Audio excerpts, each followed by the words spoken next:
You all may be seated, as you already are. Well, first of all, welcome everybody. If you are new and you're visiting with us for the first time, I just want to welcome you to our community, and whatever brought you here, I hope that you find and are filled up with whatever that it is that you're looking for, that you're seeking. One Church, we aim to be a safe community that reflects the inclusive love of God. And so we truly believe that everyone is deserving of that divine love. So we hope that this is a place where you can belong more than anything. If you aren't, when you're regular, you're like, what are we doing in this building? We're giving a few like, well, first of all, Steve and I are both creative types, and this is, we do creative stuff for a living in addition to what we do here at One Church. And so we kind of had these harebrained ideas of, let's try something new and different. Tonight we want to continue our second week of Listening for Lent. And so last week we kicked off a new series on Listening for Lent, really with this goal of diving in deep into deep and active listening.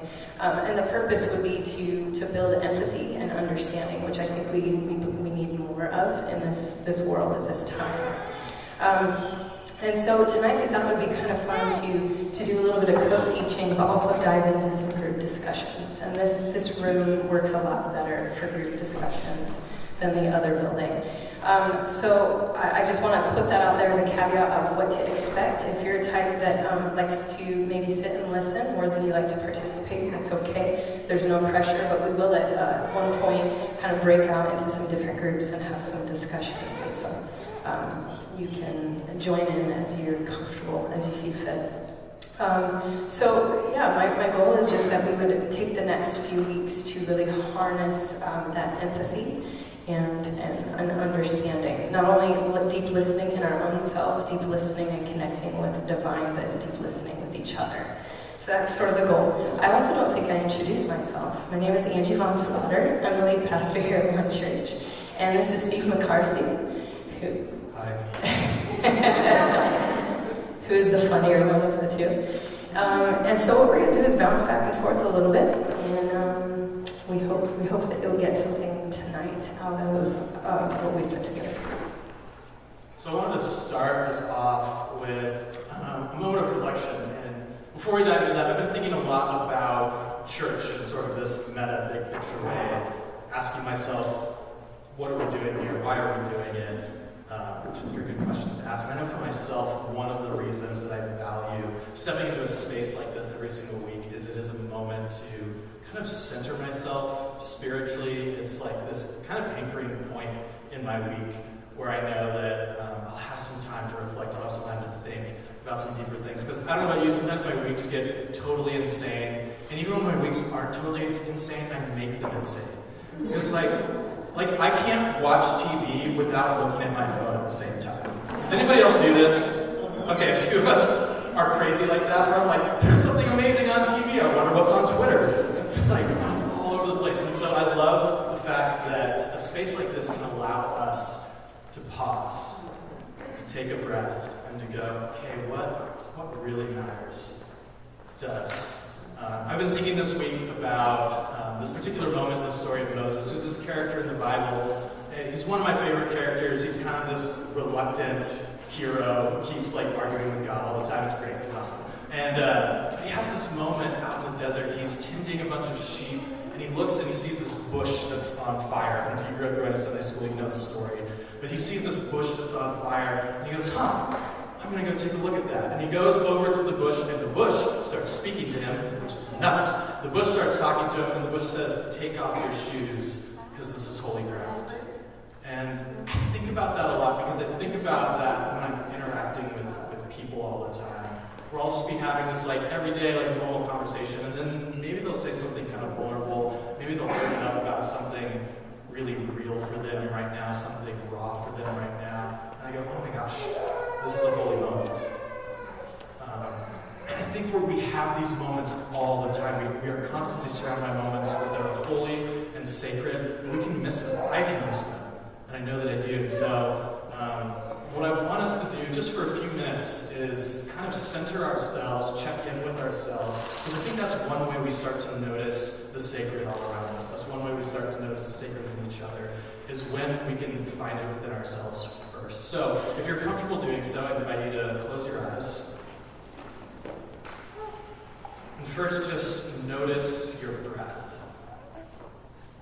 As you breathe in and breathe out. That breath that brings us life, that keeps us moving and thinking and being in the world.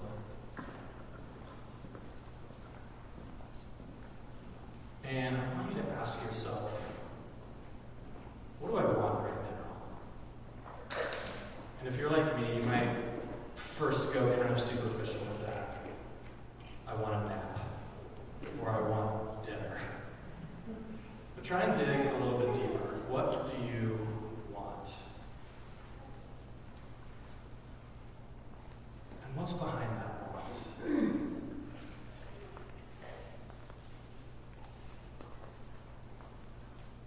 As we think about the things we want and need, they often communicate to us maybe something that we've been ignoring within ourselves.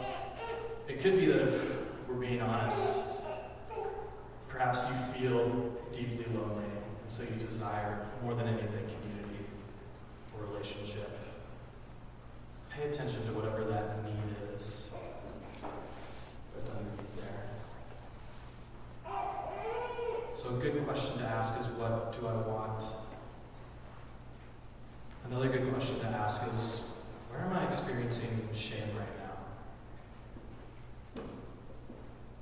Is there an area in your life where you, if you're really honest, if you're really, really honest, you would feel like you are measuring up? Like you're not meeting people's expectations or your own expectations? Is there something within you saying, you're not enough? If there isn't, that's amazing. But if there is, I would just invite you, if you can imagine holding that thing. This is going to be kind of weird, but go with me. Imagine holding this thing and then just watching it float up into the air and out of your life.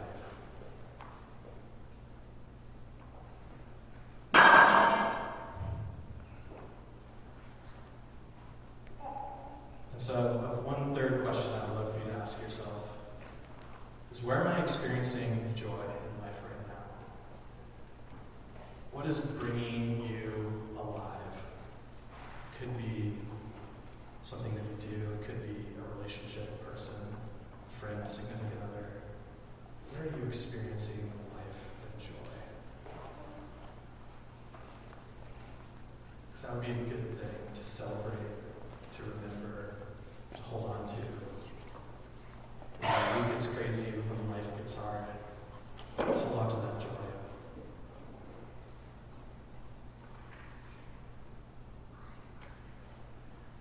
Y'all can open your eyes. Thanks for rolling on that with me.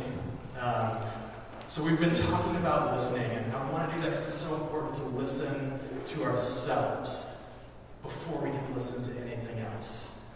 And tonight we're going to be talking about an experience that one particular woman had with Jesus. It's one of my favorite stories in all of Scripture. I want you to, real quick, think about what you were doing 12 years ago. So 12 years ago, I was 22. I was on year 4 of 7 of college. And I was an idiot. I'm still an idiot. I'm just more aware of my idiocy. It doesn't matter. 12 years ago. Think about who you were. Think about everything that has happened in your life in the past 12 years. All that you have accomplished in that amount of time. All right? It's a long period of time.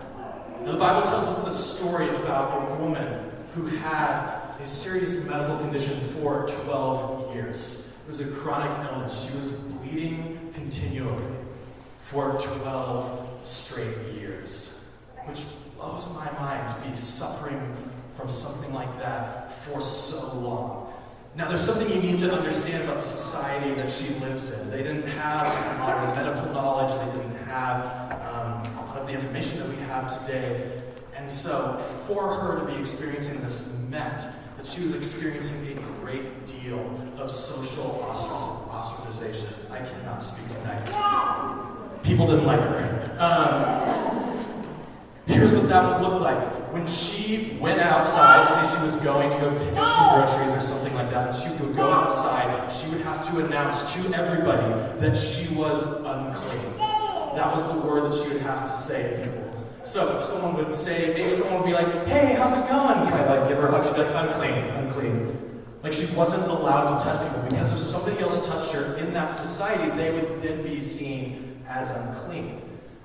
Now, because she was continually in this state, it also meant that she was not able to go and worship. She was not able to go to what they might have called church at that time, because they required you to be, quote unquote, clean, to be in that kind of religious space. And as you can imagine, she is desperate for any sort of cure. And so what does she do? She does what any of us would do. She goes and sees a doctor, and another doctor, and another doctor, and no one is able to help. She spends her life savings trying to find a cure for this thing, and it doesn't make it any better. It probably only makes it worse. And so here she is. She's separated from society. She has no social life, no religious life. She is, I'm sure, feeling herself a deep amount of shame in who she is and this thing that has happened to her that she had no control over, and yet because of it, she can't exist in the normal world. And then one day, and I don't know how this happened exactly, but here's what I imagine happened. What I imagine happened is one day she was sitting in her house and she heard the sound of a crowd. She heard the footsteps, people chatting, maybe she saw people running past the window over in a particular direction, and she wants to go see what that is all about. So she leaves her house, she goes out into the street, and there's this mass of people out there, and in the center of all of those people is Jesus. And she had heard of him, she knew his reputation, she knew the stories that she had heard of how this man had healed people. And she wondered to herself, I wonder if he could heal me. Now, this crowd was a moving crowd. Jesus was on his way somewhere. She didn't know where. She didn't really care. And so what she does is she pushes her way through the crowd. Now remember, she's not supposed to touch people, and yet here she is, pushing her way through the crowd. I imagine some people in there were very upset, very angry with her. They're like, whoa, what are you doing? Like, don't touch me, don't touch me.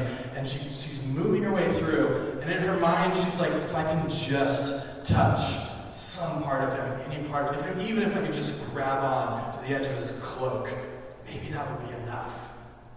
And so she pushes her way through the crowd. I imagine she's behind Jesus, kind of trying to move a little faster than him. And finally, he's right in front of her, and she reaches out, and she grabs, just kind of like grasps just the edge of his cloak. And what the Bible says is that in that moment, she knew she was healed. And Jesus stops walking, and he goes, who touched me? And his friends who are there with him are like a little like, Jesus, you're surrounded by people, everybody's touching you, what are you doing? He's like, no, this is different. I felt power go out of me. Who touched me? And I don't know what this woman is thinking. I don't know. She's like freaking out because Jesus was a rabbi, and she's the unclean one who just touched him. So my guess is she's like, oh no, what have I done? But what happens is she sits there with him and tells him her entire story. And Jesus responds, daughter, your faith has made you well.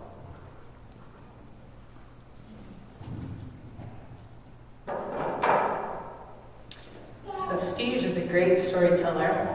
Would we agree to that? That's the reason why Steve does that portion of things. I'm losing my sound a little froggy. Don't worry about it, I'm not contagious. Some of you people are like, oh, don't touch me. Don't worry, I won't touch the hem of your garment. Bible jokes. So, growing up, this was called the woman with the issue of blood. Did anyone ever hear that?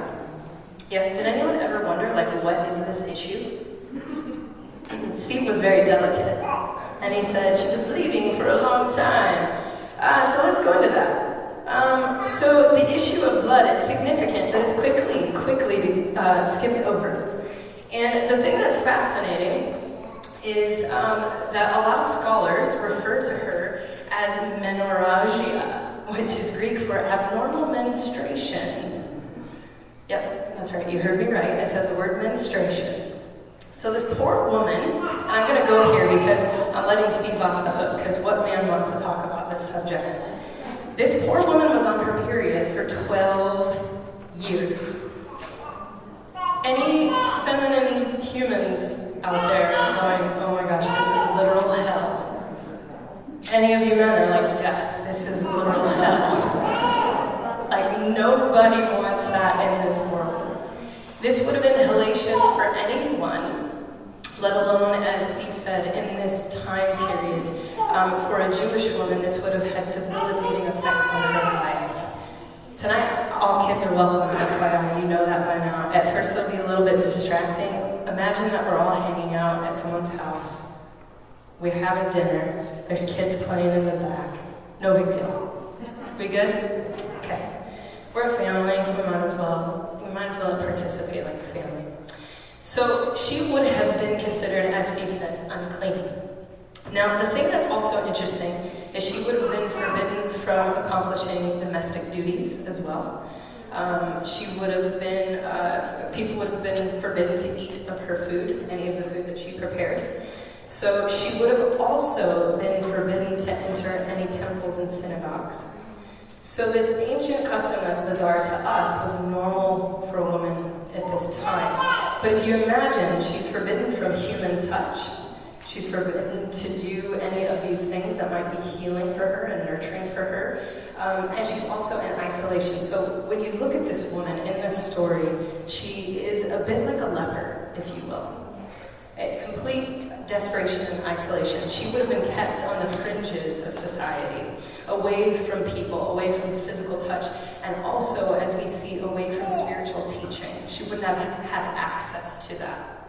So I imagine by the time she arrives at Jesus, she's desperate and deeply deprived of love. Deeply deprived of love. And she would have reached out and touched the hem of his garment, that we read this story often. Reached out and touched the hem. Now this would have been unclean, but also against the law. So that's the other thing that's interesting to note. Not only unclean, but also she probably could be tried to death, which is, thank God you're a woman now and not then. We think we have issues today. So the garment, this is the other thing I don't want us to skip by, and how this will connect.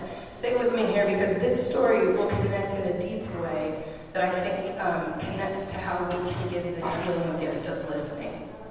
So the garment that Jesus would have been wearing would have been a type of prayer shawl, and it's called a tallit, and I do believe it's right here. See that guy showing it off beautifully? I don't know who that is. They were often white and blue, which would have been a color combination of royalty. So on each of the four corners would have been these strings tied, which I think, yeah, you can see the four corners. There would have been these strings tied, or fringes tied to the shawl. And they were called tzitzit. And they are rich. This whole entire story is rich in symbolism, but so is this garment.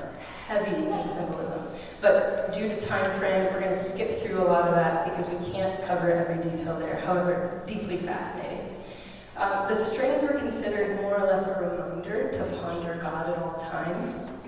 Similar to wrapping a string around your finger. You know, have you ever heard of that practice, like to remember something? It's that kind of concept. And so they would adorn these shawls and pray the Shema, which we talked about last week, this Hebrew prayer, the Shema. And last week we watched a video that went into detail on this word, which meant hearing and obeying. So when you're praying this, it's not just something that you're doing to listen. You're listening, but you're also doing so that you can, you're doing this prayer so you can do and have action. It was a call to listening and action. So this shawl would have been worn to remember God and the Torah, but it would have also been a mark as to who were chosen. So I kind of look at it almost the modern day cleric, if you will. If someone had a cleric collar, maybe that kind of, except for times 10, because it would have been associated with a high status. So that's how we can kind of look at what this thing is that Jesus is wearing. It would have been worn by those with a high status, so often worn with those of royal bloodlines, nobility, kings, priests, those that were considered holy, and those with authority. It became a signifier of identity in the ancient caste system. So this was something that really would have signified identity. Now, the thing I find fascinating is commoners, foreigners, and slaves weren't allowed to wear the tzitzit of any kind. And yet, here's Jesus. Now, if we study anything about Jesus, we know that he was a commoner, born of a teenage girl and a shepherd boy. And here he is in public parading around the town wearing the tzitzit, which would have been meant for the holy and the noble. And I don't know that people would have thought that Jesus was holy and noble at that time. Now people view him that way, but then I don't know that they would have. So interestingly enough, he flips the script, and he does this often throughout Scripture. He kind of flips this script. And he wears one to remember his connection with God, but then he throws this idea away that only those with status and rank could adore him. He throws that concept out. Something as simple as Jesus wearing this prayer shawl, it would have been highly controversial. Highly controversial. Not just something he's casually wearing.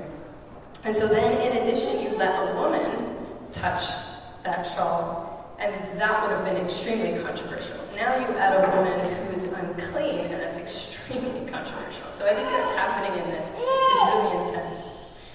The thing that I find fascinating is wearing this garment was a symbol and a reminder to the wearer, and as well to the one who sees the garment. So it wasn't just a symbol and a reminder to the person wearing it, but the person that would see it would have a reminder.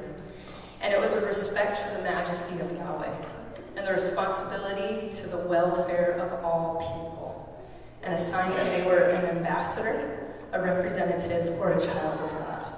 So the person wearing this would be an ambassador, a representative, a child of God. I find that so fascinating, a child of God, because what was the thing that Jesus called her? Do you remember in the story what he calls her? Daughter, which could be a child of God. And I find that so fascinating that it's Jesus who becomes awakened of his own self, who then calls somebody else a child of God. It becomes this reciprocal. He knows, he's listening, he knows who he is, he then gives it to someone else. And it's interesting to note that this woman on the fringes of society reaches out on the fringes, if you will, of Jesus' clothes. It's like her edges meet his edges. He pauses in the midst of a crowd, and the crowd, also side note, is often symbolism for the poor and needy. So these crowds that are crushing in on him, they're needing things from him, but he senses something from her. The thing that I thought was fascinating is that he has this deep intuition and awareness. This deep intuition and awareness of, wait a minute, here's somebody that needs something from me that might be unique, that might be something that I can help her with. And so, when I thought of this story, we often look at her perspective, because I think we can all relate to what it feels like to carry that shame and be an outcast in whatever way, shape, or form. We rarely look at it from Jesus' perspective of what it means to give that healing love to someone else. And I think this is, if we can embody it, this is what the gift of listening does. It pushes through that noise, that chaos, the crowd, and then it reaches out to the other. And in return, it becomes a healing, a deeply healing presence.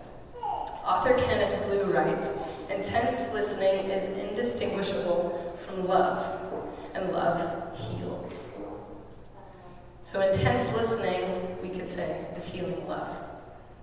Absolutely. And love is ever present. It's awake, it's aware, and it's listening. See, the story often revolves around that woman, and I think it's because we see ourselves in her so many times. The thing that I would love for us to dive into and discuss tonight is, what does it look like to flip the script and see ourselves in Jesus? And what it means to actually give that healing love. Reverend Jackie Lewis, who's a senior minister at the Middle Collegiate Church in New York City, says these powerful words. I believe God is love, and that all of us are anointed, Messiah, to heal the world. All of us are the body of God, all of us Christ, all of us called to love, period, fiercely, until heaven comes to earth. We say that in the Lord's Prayer, on earth as it is in heaven. And it's a really, really common concept that Jesus uses this language a lot about heaven coming to earth. And it's this divine call of participating in this love and healing the earth here and now. And in this present day and age, what we talked about a little bit last week, but what we talk about as a community all the time, is this idea that our world is so divided right now, and how one of the things we probably need most is love. But then love becomes this abstract concept of what does that look like? Does that mean being kind, being nice? Yes to all those, but I think sometimes it can start with one simple phrase and one simple thing, which is actually not saying anything, but listening. Journalist Jennifer Brandel writes these insightful words. The power of deeply listening to another person with full attention. This is exactly what I think that Jesus was doing. Power of deeply listening to another person with full attention and without judgment or agenda is one of the most profoundly healing acts a person can provide to another. And I think this is deeply true of my own life, and many of you might feel the same. That when you are able to share your story, share a point of wounding, share something you're going through, and someone sits and listens and actually holds space for you, they're not just giving you the, we've all been there, where people are glazing over and you know they're not actually hearing you. When someone hears you, it's like you're seen. You're seen, you know you belong, you have this affirming that happens. And I think that's part of what we're getting at, is this idea of giving this healing gift of listening and being present with people. In her article, Listening is Healing, Margaret Weekly says, the very act of listening is revolutionary. Now, something I pointed out last week that she points out as well is that listening, however, is on the extreme decline. I said this last week, that I think we have an attention span of a goldfish currently. That's actually just scientifically true. And so listening is on the decline, and yet listening can be healing. She says, nobody listens. We're totally distracted, like Steve said, on your phone, watching TV at the same time. And there's research that shows if a website doesn't respond to you in less than half a second, we leave it. To me, we're frantic to get what we need. The internet has really changed our brains. We're very good at scanning and flipping, and we've lost the capacity for deep listening. And so we say, well, why does it matter? That's one thing. Obviously, we in this community, I think, know why. But you can't help but ask, okay, well, we're adapting to this new form of communication. Why does it matter? And I think it matters because listening is how we learn and understand ourselves as well as others. And listening develops empathy and compassion. When we're not listening, it's no wonder that we've lost that empathy and compassion. No wonder we've lost this sense of unity as a people. No wonder we're in a divisive state, because we're not actually sitting with and listening to one another. As Jennifer Brandel puts it, listening is how we learn from others, synthesize and understand who we are, and importantly, why things matter. So without enough quality listening, life too easily slips into meaninglessness, leading to stress, anxiety, and at the extreme, suicide. Have you ever felt that way before, maybe disconnected, and you have felt like, I'm not listening to anybody, nobody's listening to me, I actually feel quite disconnected, and my life is kind of feeling a little meaningless. Anybody? We got a few brave hands. Life can get that way when you lose that connection, it can slip into this meaningless cycle. And I want to leave you with these words in conclusion, and then we're going to switch into a little bit of group discussion. But I want to leave you with this thought, this concluding thought, that Margaret Wheatley states these words. And I believe exactly what she's saying. She says, I believe we can change the world if we start listening to one another again. And I deeply believe that. This is an ancient practice that goes as long as we probably could study. This ancient practice of listening, of discussion. So for the next 10 minutes or so, we're gonna try a little bit of discussion centered around this idea of listening as an act of healing. And so I'd like to break out into a few groups, and I'm thinking, let's see, is it big enough? Maybe we could split into like 3 or 4 groups here, and then 3 or 4 groups here, depending on size. I'll let you all figure it out, because you're adults. I can delegate, but you can do it based on where you're seated. Wow. Steve, I'm having a problem too. Must be something in the water. Okay. So we'll break out into groups, and I have a few questions that I'll prompt you through this next point that I think would be helpful, because in one way, we're going to practice communicating with one another, but in the other way, it'll also practice listening and what that's like. So go ahead and feel free to turn around if you need to. You can say hi, introduce yourself.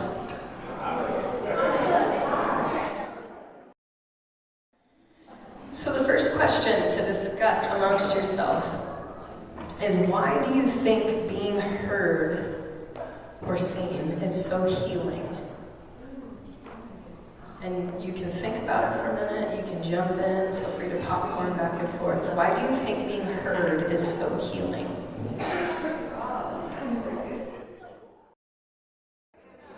Okay. You were all waiting. All right, your next question.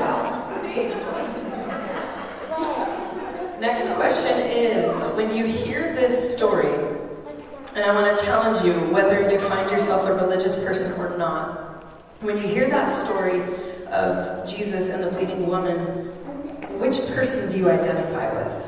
Do you see yourself more as the bleeding woman, or do you see yourself more as Jesus? And you can expound or not. You could just say, this is who I identify with, or you could describe why.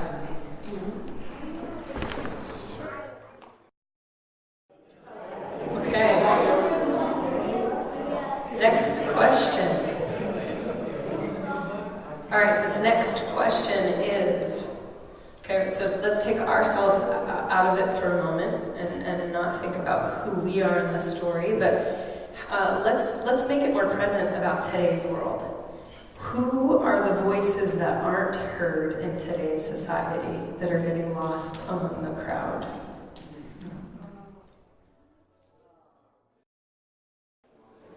Okay, now we are going to get a lot more personal. Instead of making it about society and the voices in society, we're going to make it about voices in your own life. Now, you can feel free to answer this. If you're not comfortable answering this now, maybe jot this question down for you to think on throughout the week, because this whole practice of Lent for the next 40 days is about listening. And so it might be something to listen and pay attention to. The next question, instead of about society, the voices in society, who are the voices in your own life that you aren't listening to well? I know, it's heavier.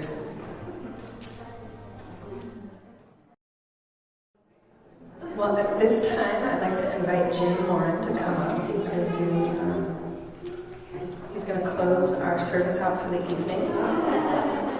But I want to encourage you, some of you are having really great discussions. I want to encourage you to, once he closes our service, to stay and chat. You're welcome to. We've got lots of snacks and food and coffee and whatnot. But I just want to be mindful of those that need to get going or put their kiddos to bed or go eat dinner or whatever you need to do. So I'll leave it to Jim, and after Jim, we have a few short announcements.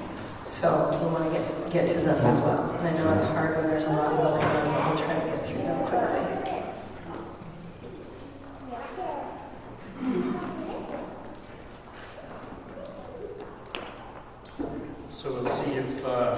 if you really listen. This was a good little exercise to work on. We were constantly in touch with people in one way or another. We go to work, we're in connection with people in different ways. We go shopping, different people. And just, we were kind of talking about just giving space to others. Can be such a big deal. And sometimes just a gentle smile, just a recognition of the person. One thing that sticks out in my mind is going through the grocery store and somebody's on their phone and they're at the grocery line and they're just kind of pushing their items on the belt, and the cashier is trying to have some kind of an interaction, but she's being totally ignored. And then it's like, quick off the phone, thank you, and then they're back on the phone. So what just happened here? That just seems so inhuman in a sense.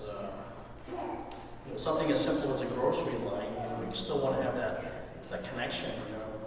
If you're the one that's the cashier, because you're providing a customer service, you want to recognize that that's actually being accepted or taken.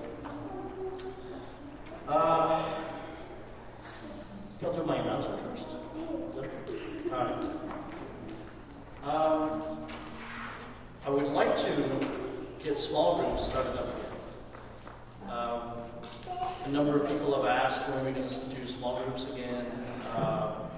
And just there was a lot of things happening in one church, but I think the time is we're at that point now where we're ready to move on. So I do have a sign up that's on the table outside. And this is for people that would be willing to either lead or host, or both, a small group. And this time around, I want to provide a variety. If you have something in your heart that you want to really kind of work with a small group and talk about, then I want to be able to have that freedom to say, yes, let's go ahead and do that. On Tuesday, we had a discussion at Theology Club on justice and racism. That could be something, a conversation that continues on.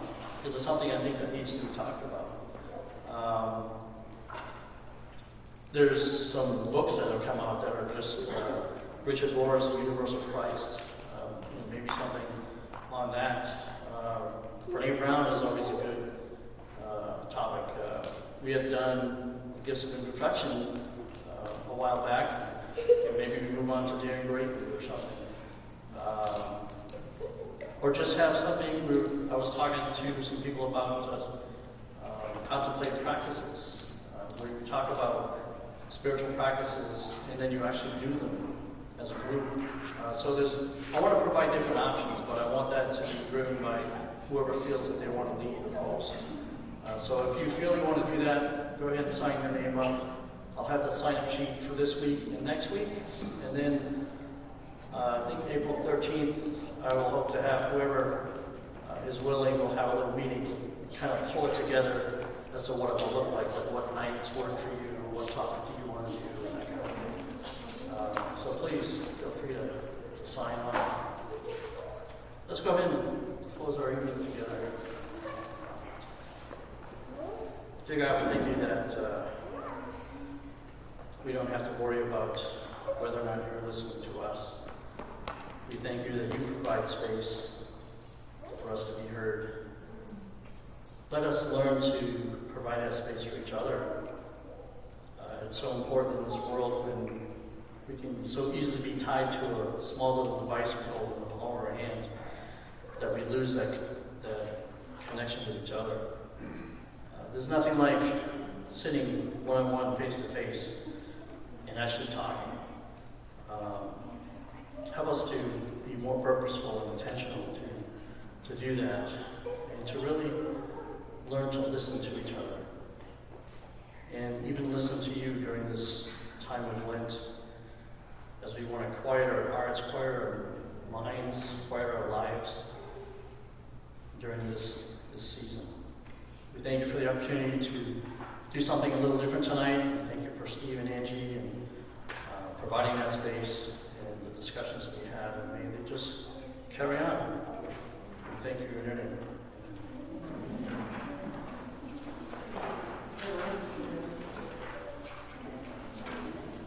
All right, if you need to leave, you can. We have a couple of real quick announcements. Morgan, did you want to give one? Okay, I'll go. You can make your way up here if you want, and I'll give one of the other announcements, if that works for you. First, I want to announce giving. First of all, a few weeks ago, we announced our financial situation with our church and where we're at currently. I want to say you all have responded beautifully. So from my heart to yours, thank you. Thank you deeply. We've said this before, but it is gifts and donations from you and people like you and people outside of our community that keep this going. I said this to Steve before we set up the service tonight, that for me, I've been born and raised in church pretty much, and you get to a point where you start to ask yourself, why do we do the things we do? And that's something, I think that's part of the reason why I do some of the work I do in the world, is I'm constantly asking why. And when it comes to one church, I've asked myself two questions. Is what we do here, does it matter? So I've asked myself that. What we do here, does it matter? And if so, how do we keep it funded? Those are the questions that I've been asking deeply. And yes, again and again, that first question has been a resounding yes. What we do matters. So we're now getting creative on how to keep it flowing, keep the money flowing through. So there are ways you can give. We talked about it before. But if you want to download the Tithely app, I keep messing this up. There's two apps. So if you get confused on what I'm talking about, there's two. There's one that is just a giving app. And then there's one that's the One Church app. And you'll notice it because when you look in your app store on your phone, there's two that pop up. You can download them both. One will let you donate money. The other one is more like a hub for all of our activities, events. It has the scriptures in there. It has messages, notes, quotes, that kind of thing. So that one will be important as well. So I want to thank you for that. Thank you for giving. Also, I want to let you know that we're trying something a little bit different. The month of March has 5 Saturdays, and there's a lot of things programmed this month. As you notice, it's spring break, which is why we're really, really quiet tonight. But because we've had so much going on, we thought we would give everybody a little bit of a breather. And so the last Saturday, March 30th, we're doing a Sabbath Saturday. So there's no service. And what we want to encourage everyone to do instead is rest. Do whatever fills your soul, your body, your spirit. If you also would like to still connect as a community, we also would like to encourage that. We're looking into some options for a barbecue, that kind of thing. But we want to really encourage rest, relaxation, connection. One last thing on my end. We don't have the details finalized yet, but we will be doing another Pride booth this year at Phoenix Pride. And so we'll need a few people to help volunteer and man the booth. And it is April 6th and 7th. So if that is something you're interested in, let me know. We're also going to send out a sign-up sheet to everybody that signs up for our email. We'll also have a sign-up sheet next week. But just throwing that out there so it can be in the back of your head. Morgan, I know. Hello. So Kayla was supposed to make this announcement, so my apologies, that's me. But with Pride coming up, there's a lot of Pride festivities coming up. So next weekend there is a Pride run. So if you have an interest in going to it, me and Kayla are kind of creating a group. So we're going to be doing like a One Church group. So if anyone is interested in that, you can come talk to me afterwards, or on the One Group social media. Kayla's phone number is on there, or if you want my phone number, you can come find me, and we can send you the information for it. But it's next Saturday, and there's also like beer after, so if you're like drinking or running or both or crying or all of those things, then come find us, because those are things that we like. So Do you drink after you run? yes. Okay, because that could be real bad. Also, how long is the run? Is it a 5K? Yes, it is. It is going to be a 5K of fun. So 5K of fun. walk, run, skip, jump, cartwheel, however you want to make it to the finish line. Okay, so see Morgan, Kayla, Sierra, Facebook page if you want to sign up. Thank you, Morgan. Appreciate it. That is all the announcements. Thank you all for your patience and for your listening ears. We're grateful. Also encourage you to journal and make time for listening this week. The end.